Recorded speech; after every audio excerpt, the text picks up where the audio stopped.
Hello hello everybody, नमस्कार। आज मैं ये मेडिकल इलेक्ट्रॉनिक्स का जो टॉपिक है हमारा इलेक्ट्रोड्स, इसके बारे में एक लेक्चर हम ले चुके हैं। आज मैं ये इसके अंदर कवर करने चाह रहा हूँ कि इलेक्ट्रोड्स क्या होते हैं, बायोमेडिकल सिग्नल्स क्या होते हैं।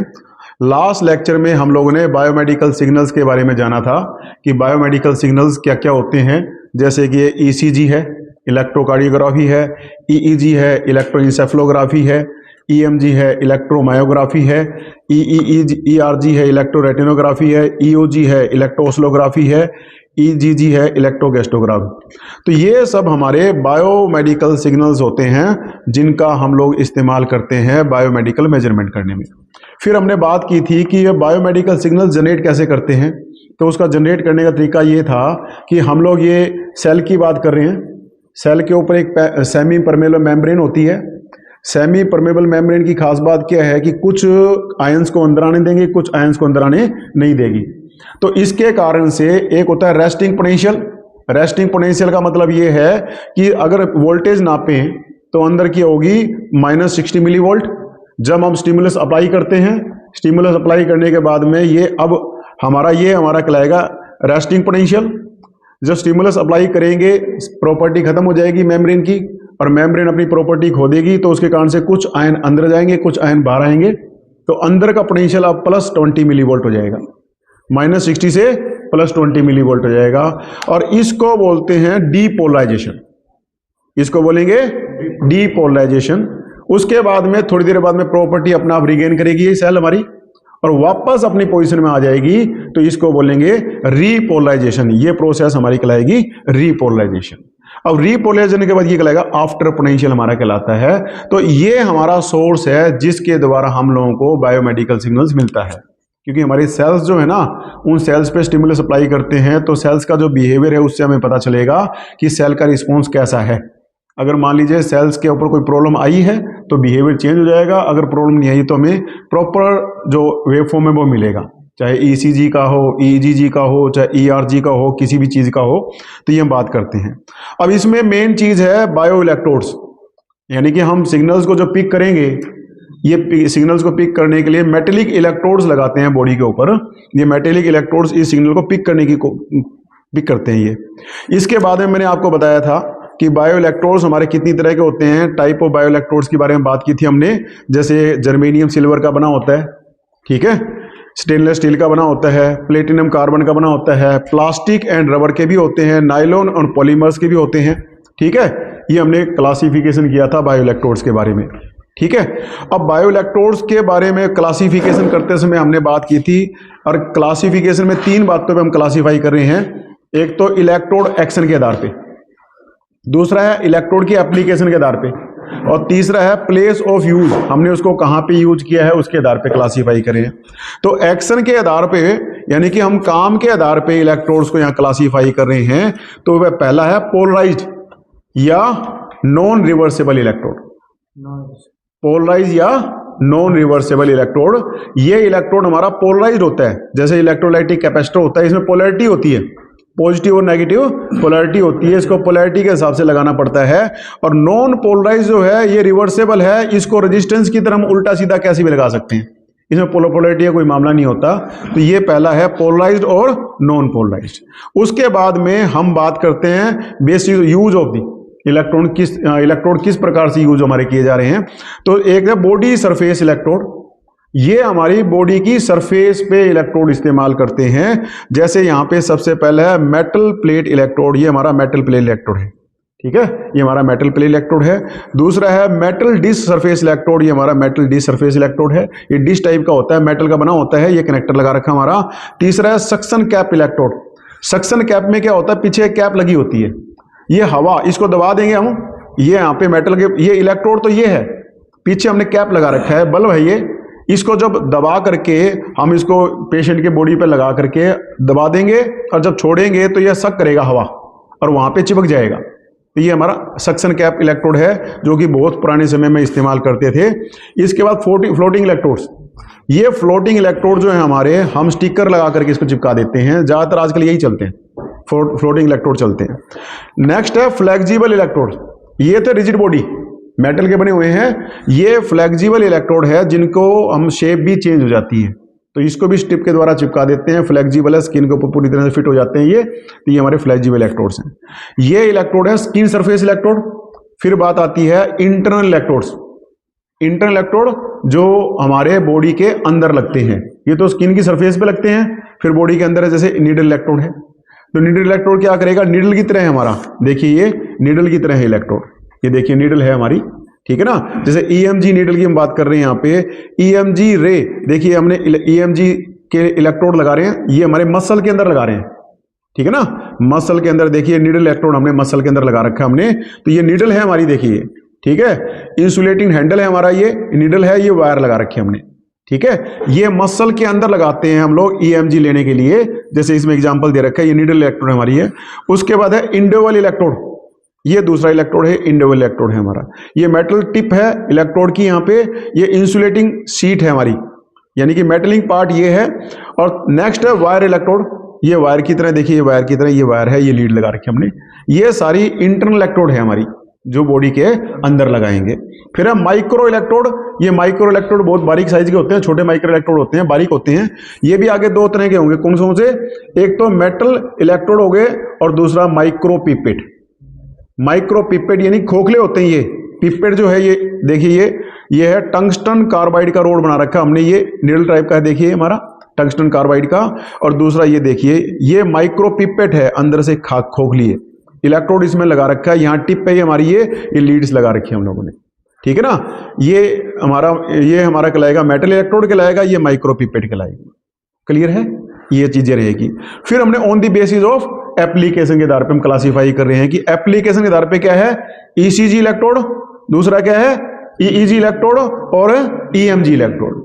मेनली इन तीन को हमने कंसीडर कर लिया यहाँ पे, ECG, EEG और EMG के लिए, ठीक है ना। हम किस एप्लीकेशन में इलेक्ट्रॉन को इस्तेमाल कर रहे हैं, इलेक्ट्रोड्स को, वो हमारी यहाँ पे काउंट होती है। जैसे ये देखिए, ये हमारे इलेक्ट्रोड्स जो लगा रखे हैं, ये हमारे देखिए, ये वायर लगा रखी है साथ में, ये कनेक्टर्स लगा रखे हैं, ये इलेक्ट्रोड्स लगा रखे हैं हमारे। ये हमारे इलेक्ट्रोड्स हम लोग इस्तेमाल करते हैं कनेक्ट करने के लिए, ठीक है ना। और ये लगेगा एम्पलीफायर पे। क्लियर है, यानी कि इंस्ट्रूमेंट पे लगेगा, सिग्नल हमारा एम्पलीफाई होने के लिए जाएगा, ठीक है। इनकी कलर कोडिंग की होती है, अलग अलग तरह के इलेक्ट्रोड्स होते हैं, हमें उनकी कलर कोडिंग की होती है। कोई रेड है, कोई येलो है, कोई ब्लैक है, कोई व्हाइट है, कोई ऑरेंज है, कोई मैजेंटा है। इनकी रेजिस्टेंस की तरह हमने इनकी कलर कोडिंग कर रखी होती है। तो ये हमारे इलेक्ट्रोड्स हैं। उसके बाद में है बायोलॉजिकल एम्पलीफायर्स। अब क्योंकि इलेक्ट्रोड से सिग्नल हमने पिक कर लिया, तो इलेक्ट्रोड से सिग्नल पिक करने के बाद में हमारा जो बायोलॉजिकल एम्पलीफायर है वो क्या करेगा, सिग्नल को एम्पलीफाई करेगा। ये बायोलॉजिकल सिग्नल्स जो होते हैं इनकी फ्रीक्वेंसी बहुत ज्यादा कम होती है, तो हमें लो फ्रीक्वेंसी के लिए एम्पलीफायर इस्तेमाल करने हैं। एक तो मिली वोल्ट में सिग्नल रहेगा, 20 मिली वोल्ट है, 60 मिली वोल्ट है, बहुत थोड़ा होता है सिग्नल हमारा। दूसरा उसको पिक करना है, दूसरा उसको हमें एम्पलीफाई करना है। तो एम्पलीफाई करने के लिए हम लोग यहाँ पे बायोलॉजिकल एम्पलीफायर की बात कर रहे हैं। ये बायोलॉजिकल एम्पलीफायर में क्या है, डिफरेंशियल एम्पलीफायर, ओपैम्प इस्तेमाल करते हैं। डिफरेंशियल एम्पलीफायर दो सिग्नल्स के डिफरेंस को एम्पलीफाई करेगा ये। क्लियर है, ऑपरेशन एम्पलीफायर दे रखा है, इंस्ट्रूमेंटेशन एम्पलीफायर है और आइसोलेशन एम्पलीफायर है और चॉपर है।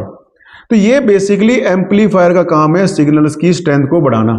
तो यहां क्योंकि हमने बायोमेडिकल एप्लीकेशन के लिए इस्तेमाल किया है, तो हम उसी फ्रीक्वेंसी रेंज के लिए एम्पलीफायर बनाएंगे जितनी फ्रीक्वेंसी रेंज का हमारा सिग्नल है। तो ये हमारा एम्पलीफायर रहेगा। ये अलग अलग तरह के एम्पलीफायर है, डिफरेंशियल एम्पलीफायर है, ऑपरेशन एम्पलीफायर है, इंस्ट्रूमेंटेशन एम्पलीफायर है, आइसोलेशन एम्पलीफायर है, चॉपर एम्पलीफायर है। ठीक है, ये हमारे एम्पलीफायर रहेगा। फिर बायोलॉजिकल एम्पलीफायर की खास बात भी होती है, बाद में बायोलॉजिकल एम्पलीफायर की खास बात होती है। तो ये हमारी, जैसे देखिए, accessories use for biological amplifiers, कि बायोलॉजिकल एम्पलीफायर्स के लिए कौन कौन सी एक्सेसरीज इस्तेमाल करेंगे। जैसे EEG फ्लैट इलेक्ट्रोड्स की बात कर रहे हैं हम लोग, चेस्ट ECG सक्शन इलेक्ट्रोड की बात कर रहे हैं। तो ये एक्सेसरीज इस्तेमाल करेंगे हम लोग जिसके द्वारा इलेक्ट्रोड से सिग्नल हम पिक कर करके इंस्ट्रूमेंट तक ला सकें। क्लियर है, तो electrodes use for ECG EEG।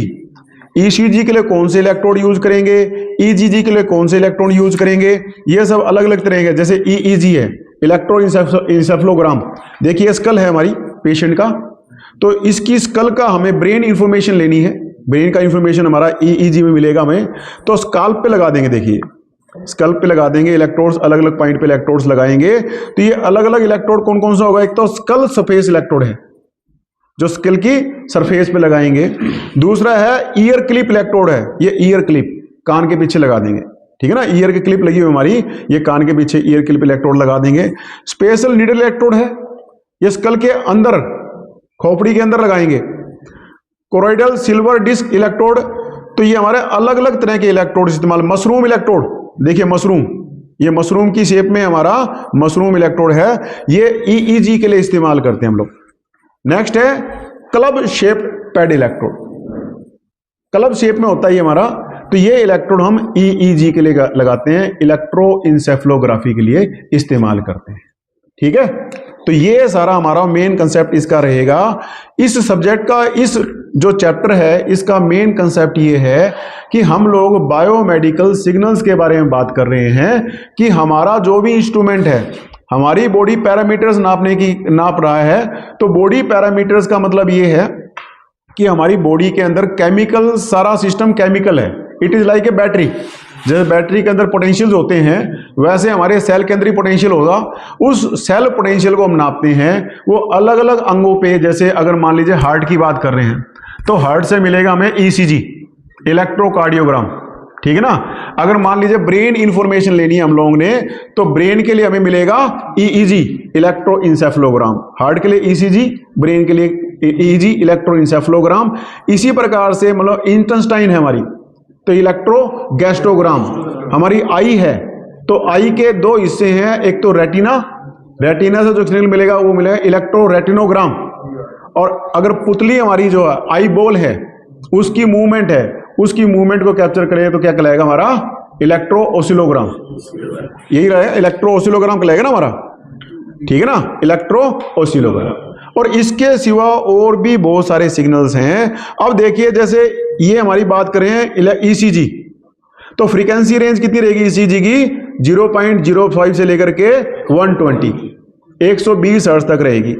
और यहाँ पे वोल्टेज रेंज कितनी रहेगी, 0.1 माइक्रोवोल्ट से लेकर के 5 माइक्रोवोल्ट तक रहेगी। देखिए कितनी कम वोल्टेज है, इसीलिए हमें स्पेशल एम्पलीफायर इस्तेमाल करने पड़ेंगे, स्पेशल इलेक्ट्रोड इस्तेमाल करने पड़ेंगे, इतनी कम वोल्टेज को हमें पिक करना है। क्लियर है, इसीलिए हमें स्पेशल इस्तेमाल करने पड़ेंगे। और इलेक्ट्रोड कौन से इस्तेमाल करेंगे, सरफेस इलेक्ट्रोड इस्तेमाल करेंगे मेनली, और हार्ट मसल की इंफॉर्मेशन लेनी है। इसी प्रकार से EEG, इलेक्ट्रोइंसेफलोग्राम, फ्रीक्वेंसी कितनी रहेगी, 0 से लेके 100 हर्ट्ज, रेंज कितनी रहेगी, 2 माइक्रोवोल्ट से लेकर के 200 माइक्रोवोल्ट, ठीक है ना। यहाँ पे सरफेस एंड नीडल इलेक्ट्रोड इस्तेमाल करेंगे हम लोग, और यहाँ पे न्यूरल एक्टिविटीज, ब्रेन की न्यूरल एक्टिविटीज ले रहे हैं। इसी प्रकार से EMG, इलेक्ट्रोमायोग्राम, मसल्स की इंफॉर्मेशन ले रहे हैं। यहाँ पे फ्रीक्वेंसी रहेगी 5 से लेके 2000 हर्ट्ज, रेंज कितनी रहेगी, वोल्टेज रहेगी 0.1 माइक्रोवोल्ट से लेके 5 माइक्रोवोल्ट रहेगी, ठीक है ना। टिपिकली 1 माइक्रोवोल्ट तक हम मान के चल सकते हैं। यहाँ पे 50 माइक्रोवोल्ट है, यहाँ पे 1 माइक्रोवोल्ट ले, ठीक है ना। ये 0.1 माइक्रोवोल्ट से लेकर के 5 माइक्रोवोल्ट है। और कौन से इलेक्ट्रोड लगाएंगे, सरफेस और नीडल इलेक्ट्रोड लगाएंगे, या तो मसल की सरफेस पे लगाएंगे या फिर नीडल लगाएंगे। और क्या इंफॉर्मेशन लग रहे हैं, स्किन या मसल इंफॉर्मेशन ले रहे हैं। क्लियर है। इसके बाद में ERG, electroretinogram, DC to 20 hertz, DC की फ्रीक्वेंसी 0 होती है, यहाँ 20 हर्ट्ज, रेंज कितनी रहेगी, वोल्टेज रेंज 0.5 माइक्रोवोल्ट से लेकर के 1 माइक्रोवोल्ट रहेगी। और कितनी, 0.5 नीडली रहेगी हमारी यहाँ। कॉर्नल कंटैक्ट इलेक्ट्रोड्स इस्तेमाल करें, कॉर्नल कंटैक्ट, कॉर्निया में जो कंटैक्ट कर सके ना, कॉर्नल कंटैक्ट। रेटिना और आई, रेटिना ऑफ आई के बारे में इंफॉर्मेशन रहेगी। इसी प्रकार से EOG, इलेक्ट्रो ओसिलोग्राम, ठीक है, इसकी 0 से लेके 100, और यहाँ पे 10 माइक्रोवोल्ट से लेके 4000 माइक्रोवोल्ट तक रहेगी। यहाँ पे maintained surface to contact electrode इस्तेमाल करेंगे। और कॉर्नल रेटिनल पोटेंशियल विजुअलाइजेशन के लिए हम इस्तेमाल करेंगे, ठीक है ना। तो ये सब हमारे कुछ फिनोमिना है जिनका हम लोग मेजरमेंट करने के लिए इस्तेमाल करते हैं, यानी इन सब चीजों का इस्तेमाल करते हैं हम लोग, ठीक है। नेक्स्ट है EGG, इलेक्ट्रोगैस्ट्रोग्राम, 0 से 1 हर्ट्ज, 0 से 1 हर्ट्ज, 10 माइक्रोवोल्ट से लेके 80 मिलीवोल्ट, सरफेस इलेक्ट्रोड इस्तेमाल करेंगे peristaltic movement of the gastrointestinal tract, यानी कि आंतों में जो पैरासाइट्स होते हैं, कीड़े होते हैं कुछ हमारे आंतों में जो भोजन को डाइजेस्ट करने में, हमें पोषक तत्व वगैरह ग्रहण करने में इस्तेमाल करते हैं, उनके बारे में इंफॉर्मेशन लेती है। तो ये है मेन जो हमारा इसमें हमारा जनरेट होता है। तो इस तरह के हम सिग्नल्स को यहाँ पे पिकअप करते हैं और पिकअप करने के बाद में हम इन सिग्नल्स को यहाँ पे एम्पलीफाई कर लेंगे, स्पेशल एम्पलीफायर इस्तेमाल करके एम्पलीफाई कर लेंगे। ठीक है, अब यहाँ पे एक है हमारा स्किन कंटेक्ट इंपीडेंस।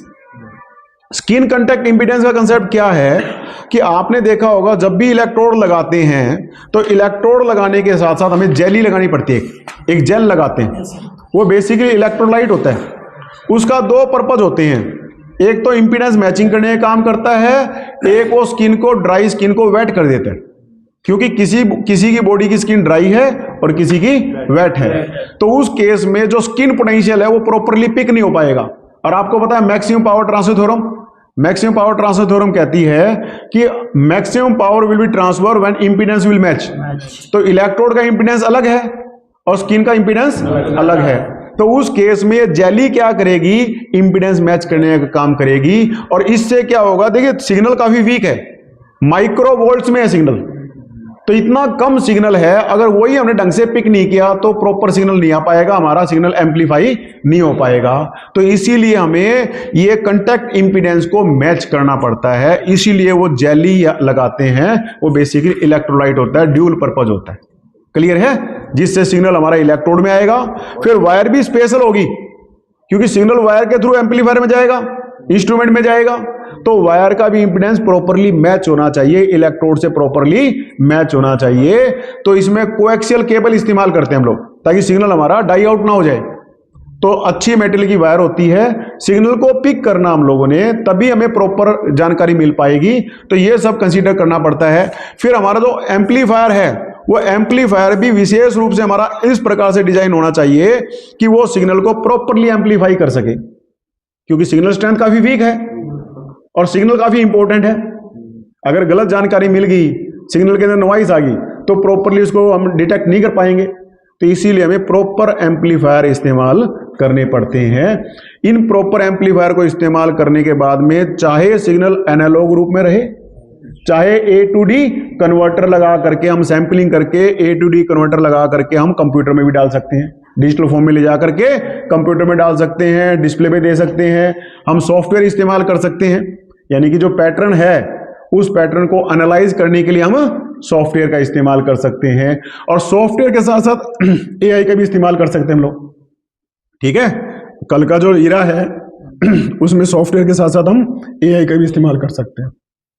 ठीक है, तो आज के लिए इतने काफी। चलो, थैंक यू।